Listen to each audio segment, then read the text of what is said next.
We are being recorded. So, welcome back. Sorry about last night. We've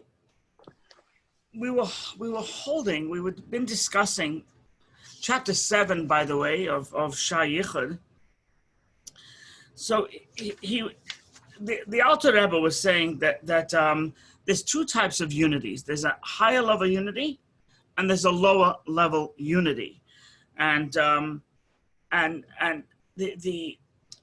once again he reiterated the whole purpose of Tzimtzum, the whole purpose of God contracting his energy and concealing his energy is so that the world and its inhabitants should view themselves as independent and not micromanaged, when ultimately we are micromanaged.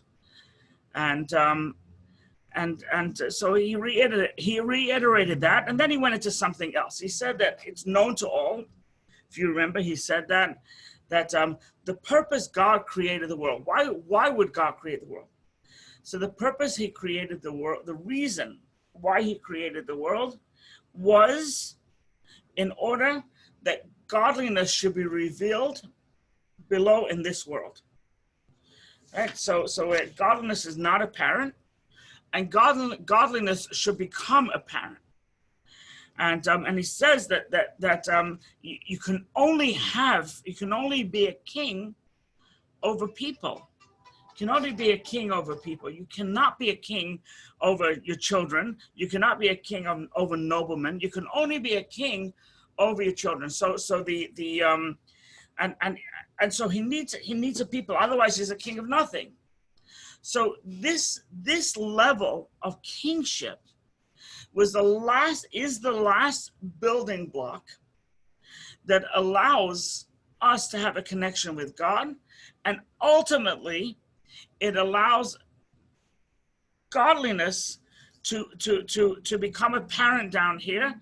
And at the same time, it's the very same kingship that blocks godliness from being apparent. So it does allow it, but that's up to us. We have to reveal.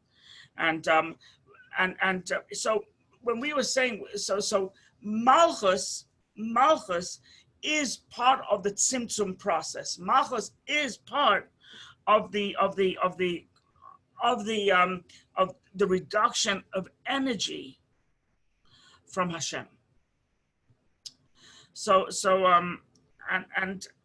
Malchus, and he says that Malchus and Adonai, which is the lordship. When we say Baruch Atah and then Do and I, so that's Adonai. I'm using a different way of pronouncing it. So he says that's Malchus is king, Adonai is king and Lord and master, etc. So it's this concept of Malchus and Adonai. They are the ones that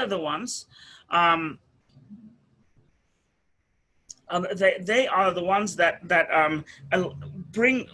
It all comes down through the building blocks of creation. It lands up in Malchus's lap, and Malchus is responsible for the world continuing as it is and concealing God's presence. So that's what we studied. That's what we studied the other day. Now, the Alter Rebbe is saying that this world is called Olam Hazeh, this world. And he says, in general, when we talk about a physical world, what is a physical world? A physical world has to have a couple of ingredients to it. It has to have makom. It has to have space. Makom, space. Space means that there's something that's north, that's south, that's east, that's west, that's up, that's down. So there's 6 sides to space, and it has to have time. So this world has space and time. Space is basically the 6 directions, and time is past, present, and future. Now he says, this world which has space and has time, the Alter Rebbe says it has absolutely no connection whatsoever with the upper attributes of God, right? So dimensions of time and space, etc., have no relation to the holy supernal attributes. You know, remember we said God and his attributes are one with God. God and his causations are one. So you can't say in the world of Atzilus, you can't say in it's only this world that you can say that there's time and space. In other words, it doesn't ring true. Time and space are creation, and it's only a creation for this world. And by the way, this is the reason. This is the reason that you know, when we celebrate a holiday, when we celebrate Yom Kippur, right, as a day of forgiveness, because God on Yom Kippur forgave the Jewish people for the sin of the golden calf, and he would no longer decimate them. So because God is above time, so that day of Yom Kippur, even though it happened 3,320 or 31 years ago, the energy of Yom Kippur it's happening then, it's happening now as far as God is concerned. So whenever we have a Yom Kippur, the energy of the day is forgiveness, and that's why we ask for forgiveness. Right? Passover, we're not just celebrating Passover because we were slaves in Egypt. We celebrate for that too, from a historical purpose, but it's also, we're taught that it's Leil Shemurim. We're taught that it's a night of watch, that God protects us just like he protected the Hebrews when they left Egypt. Why? Because that's the energy. So God doesn't have past, present, and future. God doesn't have north, south. That's what we call God. He's omnipresent, right? And God is omnipotent. And I don't know if there's an omni for time. I don't know what it is. I know there's an Omni Diner. So he says that you can, all the attributes, you cannot use the concept of world and time and space. The only one you could use is by the level of Malchus, which is once again the last building block. Only with that one, you can use time and space. So for example, Hashem, what do we say? That Hashem is king. He's above, right? Right, it says, Melech Lamaila, he's the king above, Adein Kates, without end, Lamata Adein Tachlis, right? So there is this verse that we say that God is king above and is king below, and likewise in all four directions. So when we speak of Malchus, right, it's in order to use the terminology to space higher and lower. And likewise, what do we say? Hashem Melech, Hashem Malach, Hashem Yimloch, Liolam Va'ed. God reigns, God reigned, God will reign. Right, so that's present, past, and future. So, which is dimension of time. So therefore, because Malchus is the only one you can talk about time and space, it is therefore Malchus that ultimately is the vibrancy, is the energy, is the very life that brings this world, time and space, into existence. It's Malchus, right? You can't say Chesed, because Chesed has no relation to time and space whatsoever. You can't say Gevura. And once again, what is Malchus? Malchus is where it catches Chesed and catches Gevura and catches Netzach and catches the other building blocks. But it's not. Chesed itself, in its prime source, is above time and space. The only one is Malchus. And therefore, Malchus is the one that creates time and space. Right? And likewise, Malchus is the one that causes the symptom, causes the contraction, and causes the concealment, etc. He says, now, Malchus because since it's an attribute of God as well. So when we say God and his causations are one, we're referring to Malchus as well. Malchus, in its primal source, is united with God, completely united with God. Even in non-primal source, everything is united with God. The world, everything, right? It's just an illusion we discussed. But Malchus, because it's a midah, because it's an attribute of God, and royalty, dignity, and the ability to create and conceal, right? So Malchus itself is God.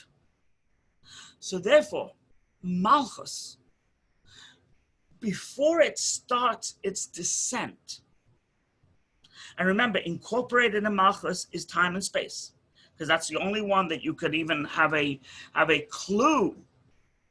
Right? You can even say time and space is only Malchus,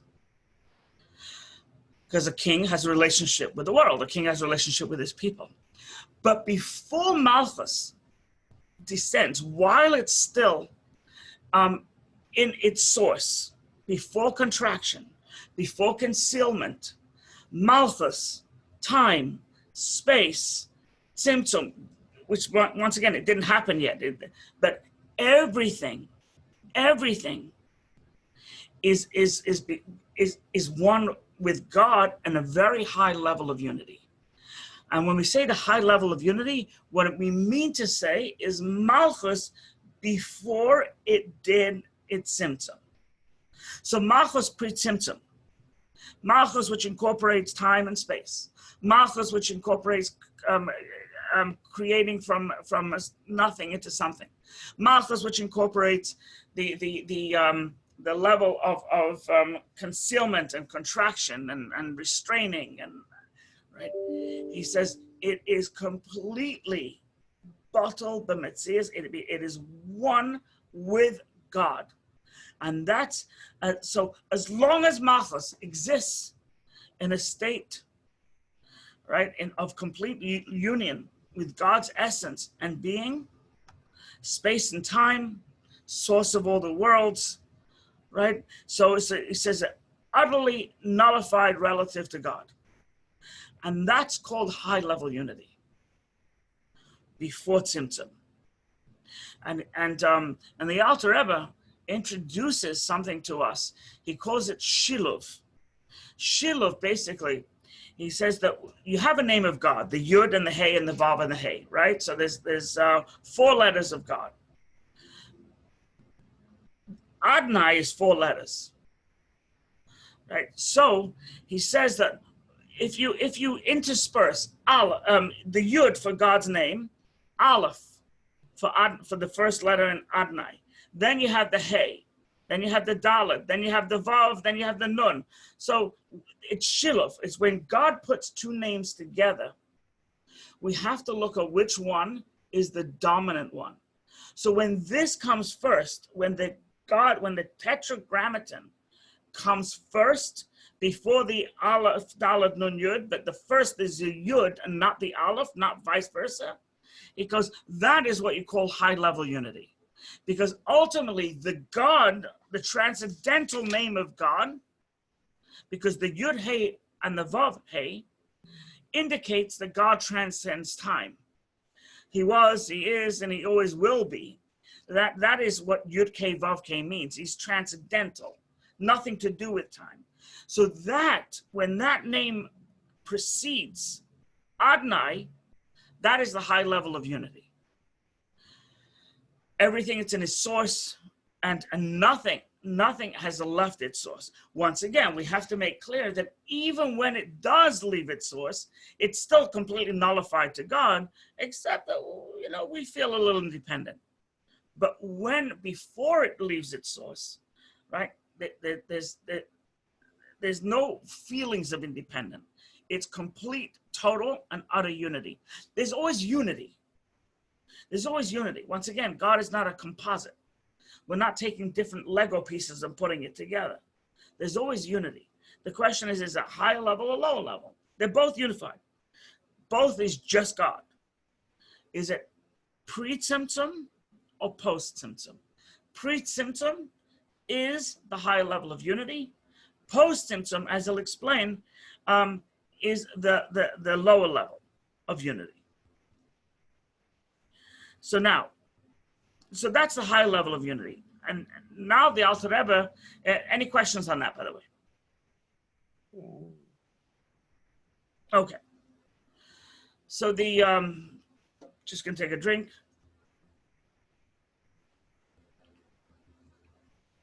All this talk made me thirsty, and I united some peach carbonated water with myself. So now I think it's a low level of unity. Make a bracha. So, amen. So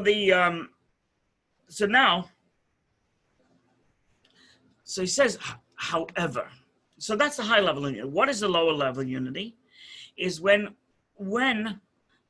so the name of Yud Kei Vav Kei clearly is transcendental. It transcends time and space. But Malchus, Adnus, right? When you talk about king and when you talk about Adnus, you talk about being a master. So that does bear some relation to time and space, right? But so it does. Once again, post-Tzimtzum, it does. How do we have a relationship? We have a relationship with the king. We have we say Adon Olam, right? Because otherwise we couldn't possibly have a relationship. So and that's what he's saying. That's what he says now. V'hinei, although Hashem transcends space and time, he is nevertheless also found within space and time, right? So even in other words, the dimensions that constitute the world exist as independent entities. The Hainu, which means that he unites, he's united. He's united b'midas malchusai. He unites with his attribute of malchus, that from there, as we said, comes this world. So Malchus, the bottom line is Malchus, after its descent, after it's completed its descent through different Tzimtzumim, so that's when they have the relationship. But what he's saying is what we said before. Even at this level, Malchus is completely united with God. So therefore, the God who transcends time and space is also found in time and space. And that's done through Malchus. Right? So the reason why we're unable to perceive it is because Malchus conceals. So just to recap, remember I told you when he said it's known to all, it gets complicated? So just to recap, Malchus pre-Tzimtzum is the higher level of unity. Malchus post-Tzimtzum does have a relationship. It does, right? So, we can, as we read in this week's Parsha, Steve will love this, as we read in this week's Parsha, the spies angered God. You can only anger something you have a relationship with, right? Which you have a meaningful, deep, meaningful relationship with. You cannot anger a tree, right? You can yell at the tree, but because you can't have a relationship with the tree, maybe a tree hugger. I don't know. It's above my pay grade. But you could only. It's only something you have a relationship. So this week's Pasha, the spies angered God because God is found in space and time. But the reality is, it's all united. There's nothing but God. Ain't Od. It's not even Od, right? As we discussed. So it's that is the paradox. That's it. That's what he's trying to. That's what he's trying to say. There's nothing but God. Nothing but God. And but because of the feeling of independence, God set it up that we can have a relationship with Him, and God can have a relationship with time and space, and we can be in a physical world where godliness is not apparent, and our job is to make God the king. When we blow the shofar on Rosh Hashanah, essentially that's coronation. We're coronating God. God needs us to coronate Him? The answer is yes. That's the paradox. Yes, God needs us to coronate Him because ein melech b'lo am. There's no king without a people. if you don't have a people, you don't have a king. So we incarnate God as king. But having said that, there's nothing but God. That exactly is the paradox. And that's Yichud Tato. That's the lower level unity because of the paradox. The first one is we understand why it's high level of unity, because there's nothing. There's just nothing. There's no relationship. There's nothing. It's just boom. It's God. It's pre-Tzimtzum. Once Tzimtzum takes place, it creates interesting paradoxes. So God exists and doesn't exist at the same time. We exist, but we don't really exist. We only perceive that we exist, but ultimately we don't exist. And he says, and by the way, like we said earlier, we said that the Yud came first. Well, after Tzimtzum, guess what? The Aleph came first, and the Yud came second. Right? So after Tzimtzum took place, that shows that the Aleph of Adnus is dominant because there is time and space. Pre-Tzimtzum, there's no time and space. The Yud of the Tetragrammaton, that is dominant. And so the Shiluv is reversed. So, and he continues. Right? He says that when Tzimtzum takes place, right? Once Tzimtzum takes place, right? So Hashem is concealed, Hashem is submerged. Well, Adnus and Malchus is revealed and predominant, and it allows for creation of time and space. He says, however, we must not think in any way, shape, or form that doesn't mean that God doesn't reside here. He says no. He says the Hainu, God's essence, God's being, which we've called Ein Sof, the infinite one, completely fills the earth. Right?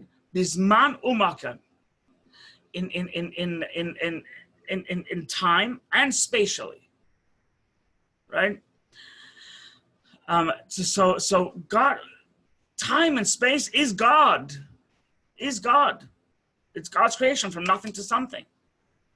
He says, because the Shemai Mimal, the heaven above, over Aretz and in the earth and to the four corners, etc., is everything is equally permeated with the light of the Ein Sof, of the Infinite One, blessed be He. The Shava Mamish, completely equal. There's this energy, this light that permeates everything. And it's here in this earth like it is in the heaven. For everything, including heaven and earth, is within space. And God created space, right? Which is completely nullified in the light of the Infinite One, blessed be He. That is brought down through Malchus.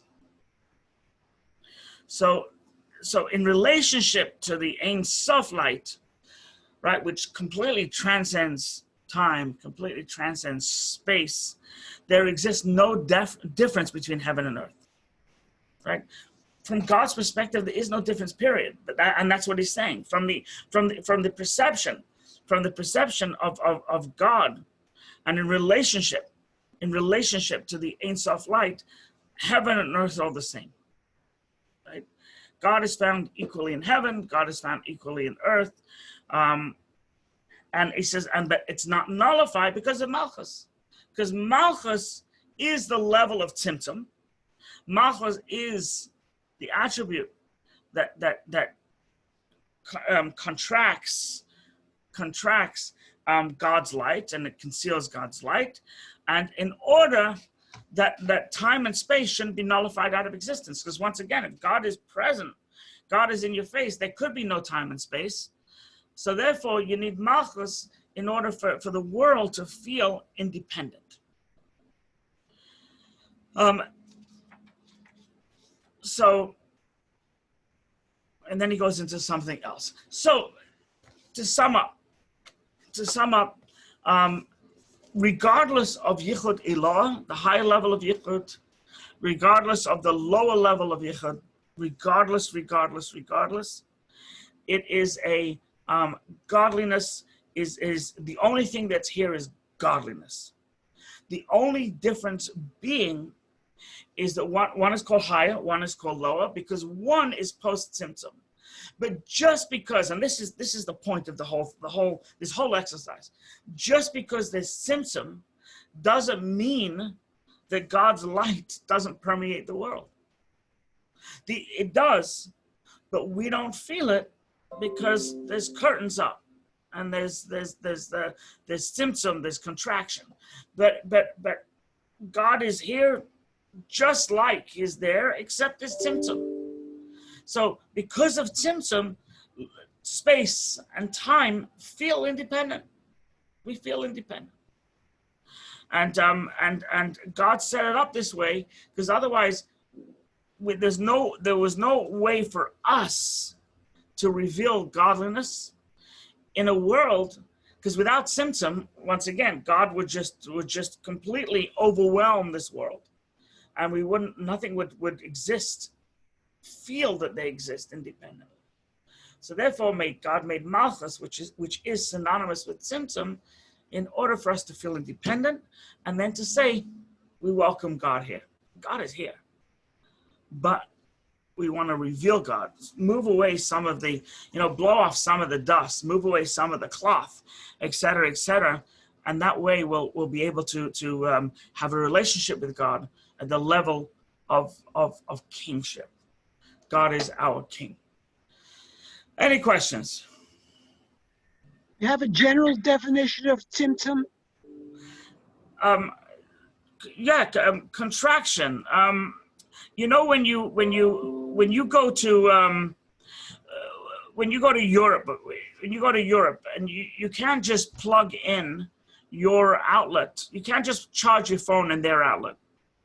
You need a converter to reduce the energy, change the energy. So essentially, so it's a converter, and it converts. It changes it from 220 to 110, 110 to 220. That's what symptom is. Symptom is a converter of energy. It also conceals energy.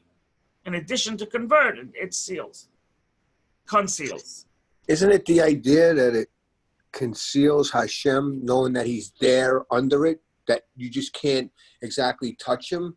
And it's the same concept as going into the holies of holies and Him revealing Himself to Moshe in more, is it more a connected way where he gets to see a closer way of this? I think so. I think so. Directly to Him, and He opens up this light, and we say it in the Baruch Hu.